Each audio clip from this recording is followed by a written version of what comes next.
이렇게 읽으면 사실 무슨 소리인지 잘 모르겠죠.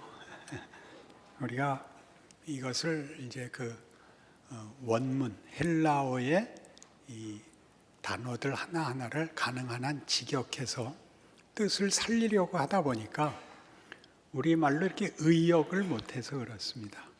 고린도 교회 안에 바울을 극렬하게 반대하고 문제를 일으키는 중요한 어떤 한 사람이 있었고 또 그를 추종하는 사람들도 좀 있었던 것입니다. 그래서 이제 바울이 책망을 하고 교회 앞에 교회를 지키기 위하여 모두 이 사람들이 하는 것을 경계하고 또 경고하고 그리고 교회를 지키는 책임을 다해라 이런 글을 썼는데 그것이 바울이 가진 사랑으로 전달이 됐기보다 큰일 났다 하는 근심과 걱정이 너무 돼서 바울이 도리어 놀라서 위로하는 것입니다. 내가 그렇게 쓴 것은 너희로 걱정하고 겁먹으라는 것이 아니라 너희로 하여금 내가 사랑을 갖고 있다는 걸 알게 하려 함이라 이렇게 쓴 것입니다. 그게 뭘까요? 그러니까 교회 안에서는 또는 기독교 신앙 생각과 행위 속에서는 책망이라는 것이 겁을 주는 것이 아니며 정죄하는 것이 아니며 심판하는 것이 아니다 그거예요. 부모가 자녀를 때리면 아무리 매가 아플지라도 자녀가 공포를 가지진 않습니다. 매 맞는 것이 겁이 나지만 우리 부모가 아닌가 보다 이렇게 또 생각한 적이 있긴 하지만 그럴 리는 없는 생각이죠. 그렇지는 않죠. 그 얘기를 하고 있습니다. 근데 바울은 이미 그 사람을 용서했고 10절에는 너희가 무슨 일에든지 누구를 용서하면 나도 그리하고 내가 만일 용서한 일이 있으면 용서한 그것은 너희를 위하여 그리스도 앞에서 한 것이라. 이미 용서를 했죠. 그리스도 앞에서. 중요한 표현인데 뒤에 나오는 11절이 이 앞에 있는 이 그리스도 안에서 용서했다는 말의 진의를, 필요를 설명합니다. 이는 우리로 사탄에게 속지 않게 하려 함이라. 우리는 그 계책을 알지 못하는 바가 아니로라. 그러니까 핵심은 이겁니다. 교회 안에 진리 문제로 혹은 질서 문제로 징계가 이루어지거나 어려운 그 말을 해야 될 때 조심해라 그겁니다. 사탄에게 속지 마라. 그래서 사탄 그러면 우리가 일단 겁부터 먹고 이런 징계 이런 말도 겁을 먹는데 우리 개신교가 가지는 교회의 정체성 3대 교회의 정체성은 그 교회에 말하자면 복음적이고 제대로 된 기독교 신앙을 갖고 있느냐 하는 문제에 징계라는 게 있습니다. 징계는 왜 필요하냐? 아무 질서도 그리고 교육도 진전도 없이 놓아두어서는 안 된다는 뜻이지 징계라는 것이 누구를 벌해서 잘라버리고 마는 것은 아니다. 그렇게 가르치는 것입니다. 그게 무슨 뜻일까요? 공동체의 정체성을 지키기 위해서 우리는 진리라는 말과 순전함이란 말을 즐겼습니다. 하나님이 교회를 세우신 목적은 이 세상의 통치권, 권력, 질서와 대조되는 하나님의 통치와 하나님의 백성된 정체성을 위하여 교회를 세워놨습니다. 무교회주의자들이 주장하는 바와 같이 이건 각 개인이 잘하면 그만이지 왜 조직교회를 세워서 어려움을 자초하느냐라는 질문이 있습니다. 그 이유는 관계와 교제라는 것이 폭과 깊이를 훨씬 크게 하기 때문입니다. 자기가 자신에게 충실한 것이 전부가 아니라 정체성이 우리는 상대방에게 배려를 어떻게 하며 어떻게 함께 갈 것이냐를 가장 중요한 정체성의 실력으로 봅니다. 이제 합창이 그 대표적인 예인데, 합창에서는 혼자 맞으면 되는 게 아니라 화음을 만들어야 되는 거죠. 틀려도 저 사람 틀렸으니까 빼버리자, 이렇게는 얘기 안 하는 거죠. 잘해라. 그 옆에서 눈치 줄 수 있지만, 그가 그래서 성가대 안 오게 만들면 그건 잘하는 사람의 실수인 겁니다. 그 총명함이란 내가 다른 사람보다 얼마나 우월한가가 아니라 얼마나 많은 사람을 용납할 수 있는가입니다. 그게 기독교가 주장하는 것입니다. 그러니 공동체의 순결을 지킬 때 교회가 가장 우선시하는 정체성은 뭐냐? 순결이 아니고 용서입니다. 얼마나 많이 함께 가느냐의 싸움이지 얼마나 옳으냐의 싸움이 아닙니다. 굉장히 어렵죠? 쉬운 예로 우리가 질문을 하나 가지고 시작을 해야 되는 것이 모세가 그랬죠. 출애굽하고 시내산에 도착하여 그 율법 받으러 올라갔는데 금송아지 만들고 절합니다. 하나님께서 진노하시고 내가 이 백성을 진멸하고 너로 새 민족을 만들겠다. 그때 모세의 대답이 그것이었습니다. 하나님, 어째 애굽에서 그 큰 능력으로 우리를 구출하고서 여기서 멸하시면 이스라엘이 믿는 하나님은 힘은 있지만 기를 실력은 없다. 그런 오해를 받으시겠습니까? 그리고 만일 정말 이 민족을 멸하시려면 내 이름도 빼주십시오. 굉장하죠? 굉장합니다. 부모가 자식에 대해서 가지는 마음에 있지 않나요? 당연히 목사가 교회 성도들을 위해서 가지는 마음입니다. 그것은 그렇게 말하고 고함을 지르고 내가 얼마나 진심을 갖고 있는가 외치는 문제가 아니라 사건에서, 그 경우에서 그 실력이 드러나야 됩니다. 그게 어렵죠. 그러니까 문제를 같이 안고 가는 데는 얼마나 많은 실력이 있어야 되는지 이해하고 용서하고 짐을 나누어지고 오해를 받고 바보가 되고 까지 이렇게 그 실력이 돼야 같이 갑니다. 왜냐하면 내가 양보했는데 저게 지가 양보했다고 우기거든요. 안 그렇습니까? 그때 누가 옳은가 들어가면 이미 틀린 거랍니다. 그렇지요. 그 예전에 어머니들이 닭을 먹이거나 생선을 먹이면 애들 먹이려고, 자식들 먹이려고 나는 살이 싫어. 그죠? 난 닭 대가리가 좋아. 그리고 그 닭발이 좋아. 그럴 리가 어디 있습니까? 그때는 자기 먹느라고 바빠서 어머니가 먹는지 마는지 그리고 우리 전혀 눈치도 못했죠.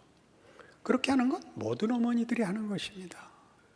그것을 모든 성도들에게 하라고 합니다. 그 진리 문제가 나왔을 때 이것은 결코 타협할 수 없어. 그런 것이 교회 공동체의 순결을 지키자고 주장들을 하는데 우리는 이 이해를 하나 더 가지 않으면 잘하려고 해서 손해를 보는 경우가 허다하기 때문에 실력을 길러야 되겠습니다. 진리란 성경에서는 옳은 것이 아니고 은혜입니다. 꼭 기억해 두십시오. 내가 곧 길이요 진리요 생명입니다. 예수의 십자가는 말이 안 되는 사람을 위하여 진 짐입니다. 고난이고 오해고 억울함이고 부끄러움이고 고통입니다. 누구를 위하여 졌다고요? 자기를 오해한 자들, 그리고 마땅히 용서를 빌어야 하는 자들의 손에 죽습니다. 마치 예수님께서 죄인인 것 같이 기독교에서 진리는 언제나 은혜입니다. 잊지 마십시오. 정죄와 심판은 예수님 다시 오시는 날 예수님의 손에 미루어져 있습니다. 그때까지는 우리가 우리에게 요구되고 있는 현실, 각각의 가정, 이웃, 연결된 동료, 특별히 교회에서 어느 만큼 용서를 실천하느냐의 문제인 것입니다. 억울해하지 마십시오. 그래서 진리를 얘기할 때는 은혜로 가야 되는데 진리가 늘 사람 잡는 대로 갑니다. 가장 재미있었던 예가 빌리 그레함 전도자였습니다. 빌리 그레함 씨는 전도자였어요. 그래서 그는 어떻게 생각했냐면 기회만 있으면, 설교할 기회만 있으면 어떤 조건 어느 데라도 간다. 그래서 이제 당시 소련이 자기네가 독재가 아니며 자기네들도 자유가 있고 자진해서 이 나라를 백성들이 항복하고 있다는 걸 증명하기 위해서 빌리 그레함을 불렀습니다. 그 대신에 인권, 독재 이런 얘기는 안 하기로 한 거죠. 빌리 그레함은 타협했습니다. 그런 거 다 상관없는 거죠.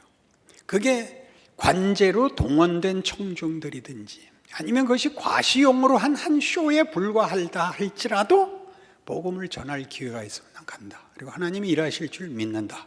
이게 빌리 그레함의 입장이었는데 이런 복음주의나 진리에 있어서 좀 더 강경한 발언을 하는 사람들이 뻔히 거짓말인 줄 알고 정치적으로 이용되는 줄 알면서도 가다니 당신은 그러고 보면 종교인이 아니요 신앙인이 아니요 정치가라 이런 비난을 했습니다. 어떻게 해야 되죠? 뭐라고 답했을 것 같아요? 빌리 그레함이 대꾸를 안 했죠. 이 진리를 외치는 사람들이 진리를 외치면서 자신들의 주장이 옳다라고 얘기할 땐 근거가 뭘까요? 보통은 진심이 있기 때문입니다. 이 진심이 사람을 잡습니다. 진심 자체는 눈이 없습니다. 진심은 무슨 진심, 무슨 주장, 무엇을 위하여라는 단어와 같이 가야 됩니다. 즉 분별이 있어야 됩니다. 그러니까 분별이 없이 진심을 동기로 주장할 때는 그 진심이 무엇으로 동력을 얻고 있느냐 하면 나는 사심이 없다 그겁니다. 사심이 없다. 사심이 없어야 되는 게 아니라 적극적인 목적이 있어야 됩니다. 의욕, 어떤 비전, 어떤 정당한 적극적인 목적을 위하여 진심이 동원돼야 되는데 다만 사심이 없으면 자기 말이 맞다고 우기는 건 안 됩니다. 근데 지금 얘기한 것은 굉장히 애매하죠. 누구든지 명분을 갖다 댈 수가 있거든요. 교회를 위하여, 기독교 신앙을 위하여. 이 문제가 정당한 진심, 정당한 분별인지를 아는 증세가 있습니다. 거기 은혜가 있는가, 공포가 있는가를 보십시오. 공포라는 말을 꼭 기억하십시오. 그게 아무리 명분이 옳아도 공포로 가면 틀린 겁니다. 기독교는 겁을 주지 않습니다. 너 예수 안 믿으면 지옥 가. 그렇게 말하는 건 너 안 믿으면 죽어 마땅해. 이렇게 얘기하는 것이 아닙니다. 그렇게 얘기하지 않습니다. 너 공부 안 하면 나중에 고생해. 너 공부 안 하면 죽여버릴 거야는 아닙니다. 그런 공포가 아닙니다. 그러니까 우리가 가지는 진리, 우리가 가지는 진심은 기독교가 요구하는 이 내용, 이 정체성, 이 증상을 적극적으로 가져야 되는 것입니다. 그러니까 요즘 한국 사회의 증상을 보면 모든 것을 다른 사람에게 책임을 떠넘겨서 가장 쉽게 정부에다 떠넘기죠. 정부 탓이고 정책 탓이고 우파 탓이고 좌파 탓이고 이렇게 모두 떠넘기는 바람에 아무도 정당한 책임 있는 인생을 살지 않습니다. 그 분위기는 교회 안에서도 동일합니다. 그러니까 신앙인이라는 것을 명예로 적극적인 기회로 활용하는 사람은 없고 다 와서 모른 척하고 있다가 가버리고 맙니다. 이것도 겁을 주면 안 됩니다. 옛날엔 이걸로 겁줬어요. 선교사 지원하라고 그러고 손 안 들면 죽여버려서 우리 다 손 들고 안 가고 죄책감에 시달리고 살고 있습니다. 그렇지 않습니다. 우리는 이 진심이나 진리나 다 그때 실력만큼밖에 할 수밖에 없습니다. 완벽하게 하라는 바람에 다 못하고 말았습니다. 그러니 우리가 누구를 용서한다는 것은 하나님께서 예수 안에서 우리에게 보이시는 인내요, 우리를 향한 하나님의 넉넉한 능력입니다. 지금 완벽하라고 요구하지 않는다. 지금 네 실력이 모자란 것을 경험하여 앞으로 나아가게 할 것이다, 내가. 그게 하나님의 배짱이죠. 예수 안에서 보이신 증거들입니다. 그러니 우리가 이 공포를 벗어나서 사심이 없는 정도가 아니라 예수를 믿는다는 것이 가지는 적극적인 명예와 위대함, 신자만이 가지는 그의 인생이 가지는 기회, 위대할 수 있는 기회를 활용해야 됩니다. 그러니까 와서들 해보십시오. 좋은 말하고 좋은 인사하고 얼마나 좋은 기회입니까? 더 이상 요구하지 않습니다.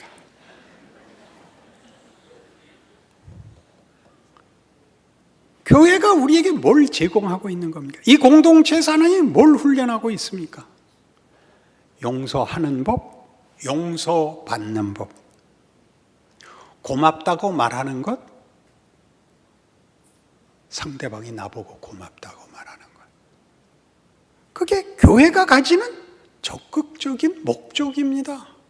근데 그거 다 놓치고 겁들을 내서 지금 사회가 교회를 향하여 화를 내는 것은 아무데나 하는 겁니다. 아무데나 던진 돌팔매입니다. 무슨 세습이니 무슨 재정의 투명성이니 하는 것은 시비를 걸자는 것 외에 아무것도 아닙니다. 교회는 거기에 답하는데 급급해서는 안 됩니다. 그보다 훨씬 상회하는 목적을 갖고 있죠. 교회 다니는 사람은 다르다. 도덕성에서 윤리성에서를 훨씬 길이 다른, 훨씬 큰 인간성에서 다른 것입니다. 인간성에서. 그에게 공포가 없습니다. 초조함이 없습니다. 상대방을 기다려줍니다. 그게 교회가 제공하는, 교회를 세운 일입니다. 그 열매가 나와야 됩니다. 어느 집회에 이동원 목사님하고 저와 함께 참석을 해서 이동원 목사님이 먼저 강의를 하고 제가 다음 시간이었는데 이동원 목사님이 제 선배시죠. 다가 끝 무렵에 괜히 저를 붙잡고 이제 시비를 걸었습니다. 이제 재밌자고 하는 겁니다. 내 다음에는 박영선 목사라는 사람이 나와서 할 텐데 이 사람은 가을이 되면 벼가 고개를 숙이고 빈 수레가 소리가 꽝꽝 나는 것 같았는데 이 친구는 이상하게 고개를 안 숙이고 댕댕거린다. 그렇게 저를 소개했어요. 그래서 뭐 한두 번 들은 꾸중도 아니고 담대히 나와서 제가 이렇게 얘기했습니다. 벼는 추석 때 고개를 숙인다. 5, 6월에 고개 숙이는 것들은 다 병든 거다. 그때는 빳빳이 대가리 쳐들고 워커발로 밟으면 밑창을 뚫어야 된다. 여러분이 아직도 5, 6월을 걷고 있다고 믿겠습니다.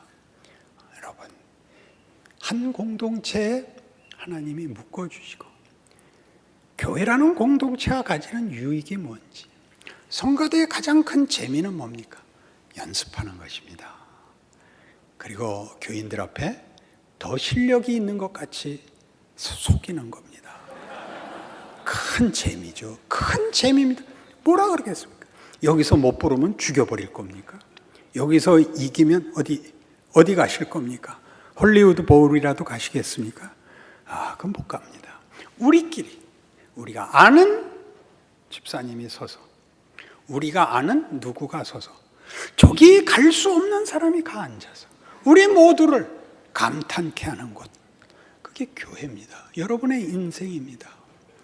세상에서는 하나님이 우리를 교회 안에 우리끼리만 묶은 것이 아니라 복음이라는 것이 누가 와서 우리에게 복음을 전했듯이 우리도 모두를 향하여 하나님의 팔로 품으로 먼저 부름을 받았다는 생각을 하셔서 세상에 대해서 교회만이, 성도들만이 넉넉한 마음을 가지는 겁니다. 자식들한테 뭐라 그러겠어요? 괜찮다 그러십시오. 괜찮다. 아니 이렇게 무책임한 말씀을 하시니까 무책임해서 괜찮다는 게 아니라 세상이 겁주는 것보다 큰 하나님의 역사와 일하심이 십자가로 증명되었고 나를 감동시켜 예수 믿게 했다. 우리의 운명과 우리의 인생을 실패케 하거나 방해할 수 있는 것은 없다. 그것이 교회가 가진 책임이자 명예이자 위대함입니다. 그 길을 걸으시는 여러분들 되시기 바랍니다. 기도하십시다. 하나님 아버지, 우리는 하나님의 자녀들입니다. 죽음을 이기는 부활의 생명을 가지고 있으며 하나님의 자녀라는 이름으로 세상 앞에 우리만이 위로고 희망이고 능력이고 그리고 은혜입니다. 우리를 만나는 사람들 앞에 우리 안에서 하나님을 발견하는 그 감동과 그 은혜와 그 권능이 늘 연속되는 그런 인생 사는 우리 모두 되게 하여 주시옵소서. 예수님 이름으로 기도합니다. 아멘.